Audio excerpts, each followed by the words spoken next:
Corona vaccine trial में antibody बनाने के मॉडर्ना के दावे ने अमेरिकी बाजारों में भरा जोश। डाउ 550 पॉइंट चढ़कर हुआ बंद। डाउ फ्यूचर्स करीब 300 पॉइंट ऊपर। एशियाई बाजारों में भी मजबूती। एसजीएक्स निफ्टी में %0.5 की तेजी। आज रिलायंस इंडस्ट्रीज की एजीएम पर होगी बाजार की नजर। नेट डेट फ्री होने और रिलायंस जियो प्लेटफॉर्म में निवेश से लेकर अरामको डील तक हो सकता है फोकस। देखिए सबसे बड़ा कवरेज सिर्फ सीएनबीसी आवाज पर आज 2 बजे से लगातार। जून तिमाही में विप्रो ने पेश किए अनुमान से बेहतर नतीजे। डॉलर रेवेन्यू में रही गिरावट, लेकिन मार्जिन 17.6% से बढ़कर 19.1% रहा। कंपनी ने अगली तिमाही के लिए नहीं दिया कोई भी गाइडेंस। आईटी दिग्गज इन्फोसिस आज पेश करेगी पहली तिमाही के नतीजे। डॉलर रेवेन्यू में 5% की गिरावट का अनुमान। रिकवरी पर मैनेजमेंट कमेंट्री पर होगी नजर। एल&टी इन्फोटेक, फेडरल बैंक और बंधन बैंक के नतीजे आज।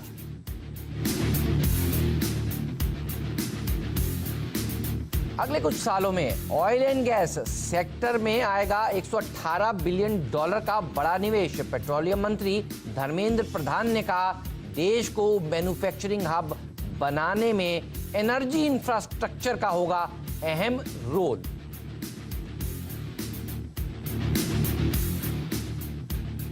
यस बैंक को लेकर आवाज की खबर पर लगी मोहर।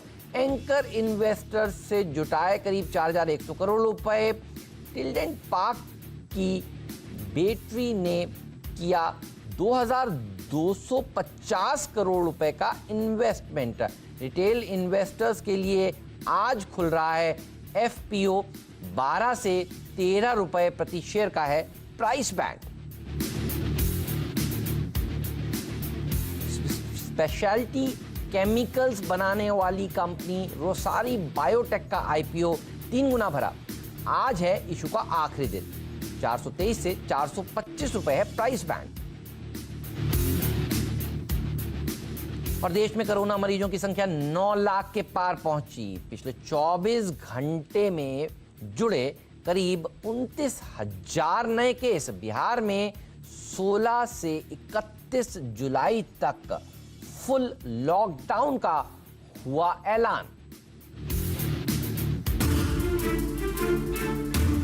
ये थी अब तक की सबसे बड़ी खबरें, लेकिन हमारे एक्सपर्ट्स हमारे साथ जुड़ेंगे और बताएंगे आज आपकी रणनीति क्या होनी चाहिए। प्रकाशदीवान.in के प्रकाश दीवान साहब हमारे साथ जुड़ेंगे। आपको ये भी बताएंगे कि दीवाने खास पिक्स कौन सी हैं आज के लिए। एलएफएस ब्रोकिंग के राजेश सतपुते, जेएम फाइनेंशियल्स के राहुल शर्मा, साथ ही 10 के दमदार ट्रेड्स में हमारे साथ आज मोतीलाल ओसवाल फाइनेंशियल सर्विसेज के वाइस प्रेसिडेंट चंदन तापड़िया के साथ साथ सेंक्टम वेल्थ मैनेजमेंट के टेक्निकल और डेरिवेटिव हेड आशीष चतुर्मोहता भी जुड़ने वाले हैं। तो ये हैं तमाम एक्सपर्ट्स जो आपकी आज मदद करेंगे। लेकिन सबसे पहले नीरज के पास चलते हैं और समझते हैं कि ये दवा कितनी इंपॉर्टेंट है, मॉडर्ना वाली, जिसके चलते देखिए एक बढ़िया रैली अमेरिका के बाजारों में देखने को मिली। नीरज बताइए क्या कुछ ऐलान हुए यूएस में और कैसा रहा सेशन?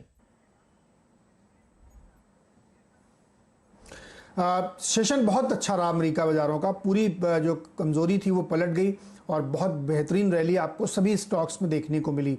उसके पीछे जो सबसे बड़ी वजह थी वो मॉडर्ना की वो ऐलान कि उनका जो टेस्ट चल रहा था वो काफ़ी सक्सेसफुल पाया गया कोरोना की वैक्सीन के लिए।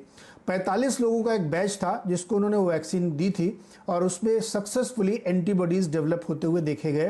तो ये एक बहुत बड़ी सक्सेस थी क्योंकि ये काफ़ी एडवांस स्टेज का टेस्ट था और इसके बाद अब फुल फ्लेजेड आउटडोर टेस्ट किया जाएगा और उसकी सक्सेस के बाद कमर्शियल लॉन्च की तरफ आप बढ़ते हैं।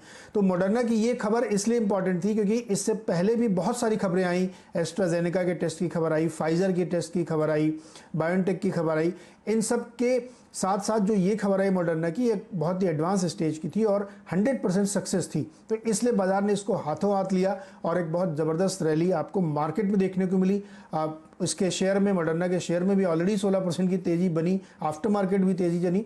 तो ये एक बहुत बड़ा संकेत था कि शायद अब उसके बिल्कुल करीब पहुंच गए जहां पे एक वैक्सीन आती हुई आपको दिखेगी। अभी मैटर ऑफ द टाइम है कि 2 महीने, 1 महीने, कितने दिनों में आती है, 4 महीने में आती है, लेकिन सक्सेस रेट ये बताता है कि जल्द आने की संभावना है, क्योंकि बहुत सारी कंपनियां एडवांस स्टेज पे काम कर रही हैं। तो इसने पूरे मार्केट में एक जोश भर दिया और चारों तरफ खरीदारी देखी गई। दूसरा एक और बड़ा रीज़न था कि वहाँ एक नए पैकेज की जो हम लगातार आपसे चर्चा कर रहे थे वो बिल्कुल अब करीब है, और उसमें जो अपोजिशन है वो इस बात पे एग्री कर रहा है। नैन्सी पेलोसी जो स्पीकर हैं, जो एक्चुअली डेमोक्रेट हैं, और उन्होंने ये कहा है कि वो अगस्त में छुट्टियों में जाने से पहले इसको कंप्लीट करना चाहती हैं, क्योंकि जो इस समय पैकेज चल रहा है उसका टाइम खत्म होने वाला है, तो उससे पहले नए पैकेज का ऐलान हो जाएगा। ये 2 चीज़ें थी जो मार्केट में जोश भरने के लिए काफ़ी थी, बावजूद इसके कि कल अमेरिका में 65,000 नए केस आए हैं। 3 स्टेट्स में तो इतने ज़्यादा केसेस हैं कि every 5th person is from these 3 states. तो इसके बावजूद मुझे लगता है कि एक बहुत बढ़िया रैली इसीलिए बनी क्योंकि आगे की उम्मीदें बढ़ गई हैं कि इकोनॉमी को सपोर्ट मिलेगा और वैक्सीन जल्द आएगी। तो ये खबरें थी जिसकी वजह से अमेरिकी बाज़ारों में जोश भरा, और उसी का असर आप एशियन मार्केट में भी देख रहे हैं। तो सही कह रहे हैं आप। तो आप देखिए साफ तौर पर ये जो दवा है, और दवा की सबको ज़रूरत भी है, अगर दवा आप सही समय पर नहीं आएगी तो देखिए वही होगा जो बिहार में हुआ है। अभी अभी हमने आपको हेडलाइन में बताया, 16 से 31 जुलाई तक पूर्ण लॉकडाउन।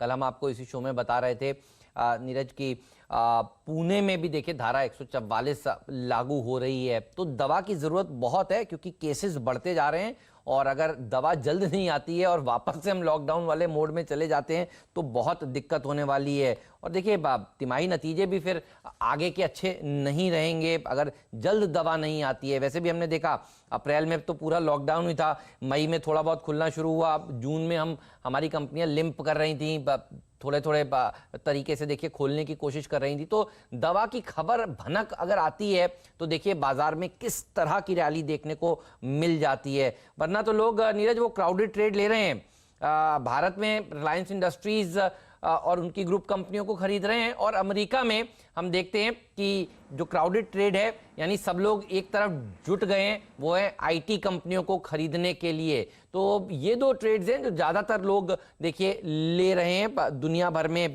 तो अमेरिका में देखिए नास्डैक भागता ही चला जा रहा है, और छोटी मोटी करेक्शन आती है तो फिर वहां पर खरीदारी आ जाती है।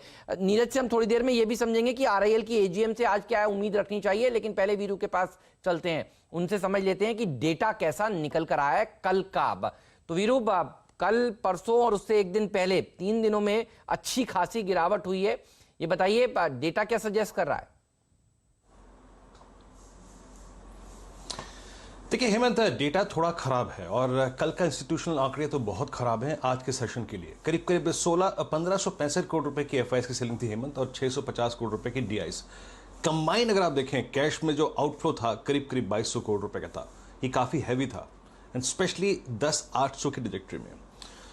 1645 करोड़ रुपए का एफआईएस ने हेमंत इंडेक्स फ्यूचर बेचा है। करा क्या उन्होंने, याद रखिए आज के सेशन के लिए उन्होंने 20,000 कॉन्ट्रैक्ट लॉन्ग की थी, शॉर्ट की थी। तो आज के लिए 20,000 कॉन्ट्रैक्ट शॉर्ट, और एक तरफ आपका एसजीएक्स निफ्टी 100 पॉइंट ऊपर है। अब इन चीजों को जहन में रखना है हमें। स्टॉक फ्यूचर्स 1417 करोड़ रुपए के हेमंत उन्होंने सेल किए, और वहां पे उन्होंने क्या करा हेमंत, लॉन्ग्स को काफी अनवाइंड किया, और specially banking stock futures Hemant जहां पे काफी लॉन्ग कमिट हुए थे पिछले कुछ सेशंस में, उनमें काफी अनवाइंडिंग देखी है मैंने। तो एफआईएस का डेटा आज के लिए बहुत नेगेटिव है, और नेगेटिव एक पर्सपेक्टिव से भी है जो हमको बताएगा कि हमें कब लॉन्ग करनी है। हेमंत कल उन्होंने करीब करीब 21,000 कॉल शॉर्ट करी, यानी एफआईएस ने जिस स्ट्राइक पे कल कॉल शॉर्ट की है वो जज करेगा, वो तय करेगा कि आप दोबारा पुल बैक मोड में जाएंगे या नहीं जाएंगे। हेमंत कल पूरे बाजार में 1 करोड़ कॉल बिकी हैं, जो कि इंडिकेट करता है कि बाजार में रेजिस्टेंस काफी टफ आएगा अब। और एक और चीज हेमंत, कल 44 लाख पुट कम हो गई हैं। पुट बाजार को कुशन देती हैं, सपोर्ट देती हैं, लेकिन कल पुट्स हिली हैं, याद रखिए। तो निफ्टी पे अप्रोच क्या रखनी चाहिए? देखिए हेमंत, जैसे कि मैंने कहा कि कल बाजार में 1 करोड़ कॉल बिकी हैं, और एफआईएस कल 21,000 कॉल शॉर्ट करके गए हैं। अगर आप कॉल्स के स्टैट्स देखें हेमंत, 10,700 की कॉल सबसे ज्यादा बिकी है, और वहां पे करीब 22 लाख कॉल्स बिकी हैं कल के इस सेशन में हेमंत। तो याद रखिए 10,690 और 10,720, इस 3 पॉइंट 30 पॉइंट के ऊपर सस्टेन करना और ट्रेड करना ज़रूरी होगा, तभी फ्रेश लॉन्ग के कमिटमेंट्स आएंगे और तभी पिछले 4-5 सेशन से जो शॉर्ट्स राइड कर रहे हैं, या फिर कल जो कॉल राइटिंग हुई है, या फिर कल जो इंडेक्स की शॉर्ट एफआईज ने रोल की है, वो कवर होने आएगी और उसी में हमें पार्टिसिपेट करना है। नीचे याद रखिए क्या है सबसे इंपॉर्टेंट, हेमंत, नीचे 10,550 that is 200 day exponential moving average, जिसको हमने जून में जब पार किया था तो काफ़ी स्ट्रॉन्ग मोमेंटम आया था, वो हमारा इंतजार कर रहा है। और उसके थोड़ा सा नीचे हमारा राइजिंग 20 डे में करीब 10,480 की ट्रैजेक्टरी में है। तो ये 30-40 पॉइंट बहुत स्ट्रॉन्ग बेस होंगे हेमंत। तो मेरी अप्रोच क्या होगी हेमंत, गैप अप ओपनिंग के बाद, याद रखिए गैप अप ओपनिंग के बाद हमें पार्टिसिपेट करना है शॉर्ट कवरिंग मूव में, फ्रेश लॉन्ग उसके बाद आएगा। तो टिल द टाइम 10,720 के ऊपर हम ना टिकें, याद रखिए लॉन्ग मत कीजिएगा। और लॉन्ग इसके ऊपर करना है तो सिर्फ ऑप्शंस के जरिए 10,700 10,800, अगर हम इसके ऊपर टिक गए, शॉर्ट कवरिंग का मूव आ गया तो बाजार फिर स्टेबल होगा, स्ट्रांग होगा, अदरवाइज नॉट। लेकिन याद रखिए अगर हम 10,650 के नीचे स्लिप होते हैं हेमंत, तो ये डेटा जो है ना कल का, जिसमें बेयर ग्रिप नजर आ रही है, उसको थोड़ा सा और पुश मिलेगा और उस केस में हम 10,550 यानी 200 डेमा या फिर 10,480 यानी 20 डेमा के ट्रेजेक्ट्री को छू सकते हैं। तो स्टे वेरिएबल, नजर रखिएगा 10,710 720 एंड स्टे लाइट। हेमंत, आपकी अप्रोच क्या होगी मार्केट पे? देखिए वीरू, मुझे लगता है कि 3 दिन में हमने बहुत अच्छी करेक्शन बैंक निफ्टी में देख ली है। तो कल देखिए करीब 700 पॉइंट की, उससे पहले 800 पॉइंट की, 2 दिन मिलाकर तो 1500 पॉइंट के आसपास की करेक्शन एक हल्दी करेक्शन मानी जाती है। तो बहुत सारे तेजी वाले लोग जो हैं, जो कंसेंसस बाय हो गया था